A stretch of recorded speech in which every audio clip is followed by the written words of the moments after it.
Boris Johnson अब PM नहीं रहे, ये रिजाइन कर देंगे एज प्राइम मिनिस्टर बहुत ही जल्द। अपनी पार्टी के लीडर की पोस्ट से ये ऑलरेडी रिजाइन कर चुके हैं।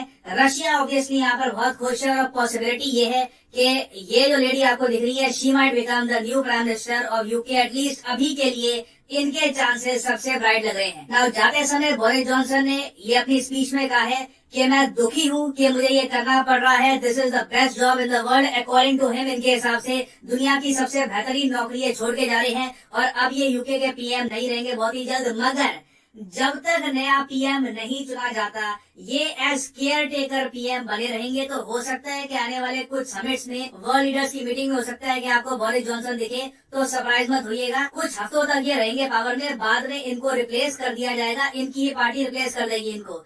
अब दुनिया भर में मैं देख रहा हूँ कि बोरिस जॉनसन की रेजिग्नेशन से रिलेटेड जो रिएक्शन है अलग अलग आ रहे हैं। अब फॉर एग्जाम्पल पाकिस्तान में कई जो इनके फेमस जर्नलिस्ट है वो कह रहे हैं कि गुड बाय, यहाँ पर कोई भी फॉरेन कॉन्स्पिरेसी नहीं थी, चुपचाप पीएम ने रिजाइन कर दिया। इंडिया की तरफ से स्टेटमेंट यही है कि ये सब देखिए यूके का अंदरूनी मामला है।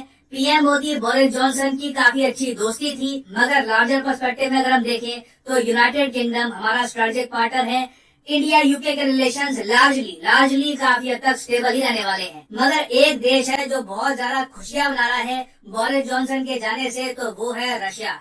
बोरिस जॉनसन ने अपनी प्राइम मिनिस्टरशिप को चमकाने का मेन जरिया बना लिया था कि रशिया के बारे में खराब बोलो, यूक्रेन को सपोर्ट करो, क्योंकि डोमेस्टिक पॉलिटिक्स में ये बहुत ज्यादा फेल कर गए थे। तो इसलिए बोरिस जॉनसन ने अपनी इमेज को चमकाने के लिए एक बहुत ही एंटी रशिया रूप धारण कर लिया था। तो रशिया ऑफ कोर्स रिजॉइस कर रहा है, खुशियां मना रहा है। और ये लोग कह रहे हैं कि स्टूपिड क्लाउन, लिटरली इन्होंने वर्ड यूज किया है कि वो बेवकूफ जोकर जो हमारे खिलाफ बोलता था अब ये चला गया। और साथ में ये लिटरली ऑफिशियली ऐड किया है कि रशियन गवर्नमेंट कभी भी इसको पसंद नहीं करती थी। बोरिस जॉनसन को वैसे ही हमने बैन कर लिया था फ्रॉम ट्रैवलिंग टू रशिया। अभी उम्मीद करते हैं कि नेक्स्ट ब्रिटिश पीएम ज्यादा सेंसिबल होगा। तो इस वीडियो में हम डिस्कस करेंगे कि अगला यूके का पीएम कौन सा होगा, बोरिस जॉनसन के साथ हुआ क्या था, बेसिकली रीजंस क्या थे बोरिस जॉनसन के डाउनफॉल के, ये भी हम तो जो भी आपके बेसिक डाउट्स हैं ये मैं रिमूव कर देता हूँ। यूनाइटेड किंगडम में नया इलेक्शन नहीं होने वाला। इनके यहाँ ऐसा नहीं है कि एक पार्टी की पावर छीन ली गई है, या फिर जो पाकिस्तान में हुआ है जिस तरीके से कि इमरान खान की पार्टी से बहुत सारे जो एमपी थे निकल गए थे, ऐसा कुछ नहीं हुआ है। यूके में जो इनका लोअर हाउस है, जो इनका लोकसभा है, वहाँ पर आज भी जो कंजर्वेटिव पार्टी है, यूके में दो मेन पॉलिटिकल पार्टीज हैं। इनकी राइट विंग पार्टी हो गई conservative party, left wing party है लेबर पार्टी। तो जो इनकी राइट विंग पार्टी है यूके में, इसके पास 350 से भी अधिक सीटें हैं। जो इनकी लेफ्ट विंग पार्टी है उसके पास 200 के आसपास सीटें हैं। तो कोई नया इलेक्शन आपको यूके में 24 जनवरी 2025 तक नहीं देखने वाला।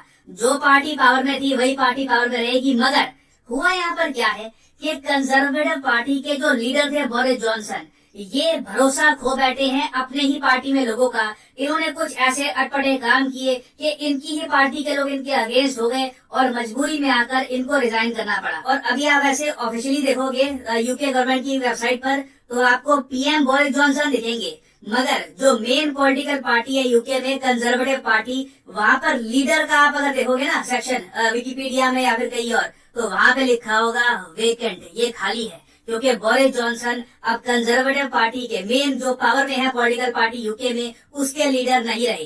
तो अब बेसिकली क्या होगा कि कंजर्वेटिव पार्टी अंदरूनी एक आप कह लीजिए वोटिंग करके, डिस्कशन करके अपना खुद का एक नया लीडर चुनेगी और वो लीडर ऑब्वियसली प्राइम मिनिस्टर ही बन जाएगा यूके का। अब यहाँ पर आप कहोगे बोरिस जॉनसन से पहले यूके की प्राइम मिनिस्टर थी थेरेसा मे, क्या थेरेसा मे भी कंजर्वेटिव पार्टी को बिलोंग करती थी? तो इसका आंसर है हाँ, थेरेसा मे भी कंजर्वेटिव पार्टी की थी। इनके साथ भी सेम हुआ था जो बोरिस जॉनसन के साथ हुआ है कि अपने ही पार्टी में ये विश्वास खो बैठी थी, लोग इनके अगेंस्ट हो गए थे। इनकी ही पार्टी में इतने सारे मेंबर इनके अगेंस्ट हो गए कि इनको पीएम की पोस्ट से रिजाइन करना पड़ा। और मैं कहूंगा थेरेसा में भी आज के समय काफी खुश होंगी कि जो जॉनसन ने इनके साथ किया था, बाकियों ने बोरिस जॉनसन के साथ भी यही कर दिया। हाँ, मगर मैं यहाँ पर ये ऐड कर दूं, ये मत एज्यूम कर लेना कि बोरिस जॉनसन अपनी ही पार्टी में एक तख्ता पलट करके पावर में आए थे। 2019 में बोरिस जॉनसन ने इलेक्शन भी जीता था। इन्होंने जेरेमी कॉर्बिन लेबर की जो जर्मी गवर्नमेंट कैंडिडेट थे इनको हराया था इलेक्शन में, और फिर 2019 से लेकर अब 2023 तक आप कह सकते हैं 3 साल तक ये प्राइम मिनिस्टर रहे, और ये अपना टेन्योर 2025 तक चला सकते थे अगर ये जो आदमी आप देख रहे हो स्क्रीन पे ये ऊट पटांग हरकतें ना करता।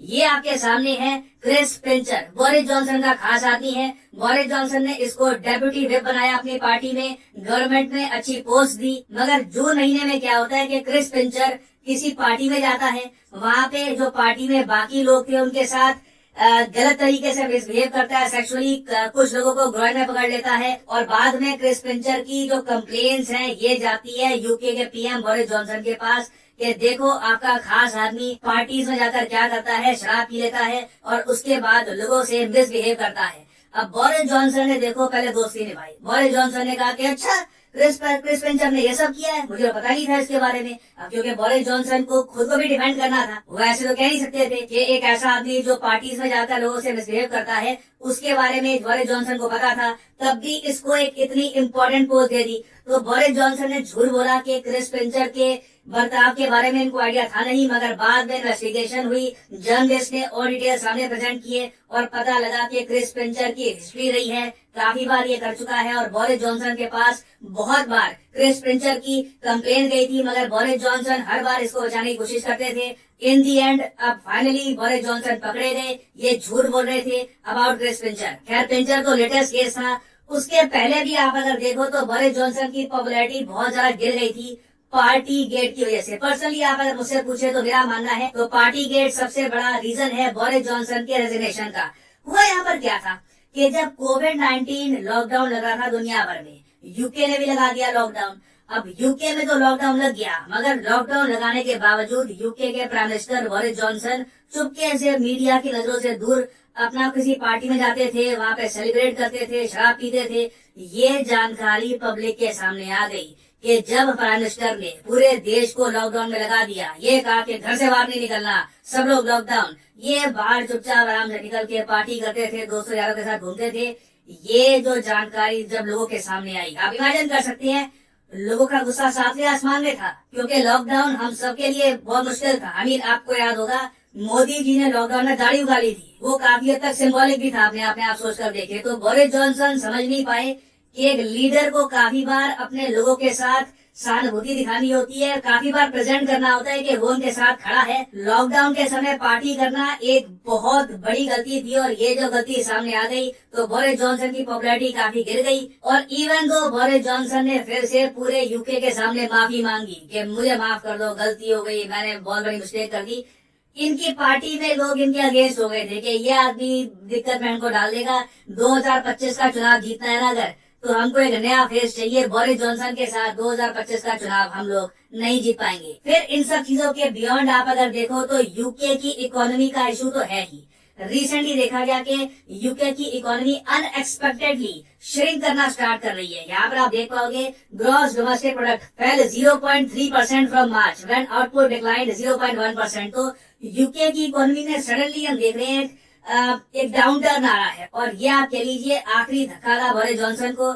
इसके बाद ये प्रेशर झेल नहीं पाए, इनकी पार्टी के लोगों ने कह दिया कि या तो खुद रिजाइन कर लो या तो आपको बिल्कुल हम घसीट के नीचे उतारेंगे। तो बोरिस जॉनसन इस वक्त यूके को छोड़ के जा रहे हैं एक बहुत ज्यादा खराब हालत में। जब बैंक ऑफ इंग्लैंड कह रहा है कि हमारा इकोनॉमिक आउटलुक अभी डिटेरियोरेट कर गया है, लग रहा है कि इकोनॉमी में जो प्रॉब्लम्स है बढ़ने वाली है, तो अब जो नया पीएम बनेगा यूके का उसके सामने एक बहुत ही बड़ा चैलेंज रहेगा। क्वेश्चन यहाँ पर यही आता है कि यूके का जी नया पीएम कौन होगा। देखो फ्रंट रनर अभी के लिए है पेनी मोरडाउंट।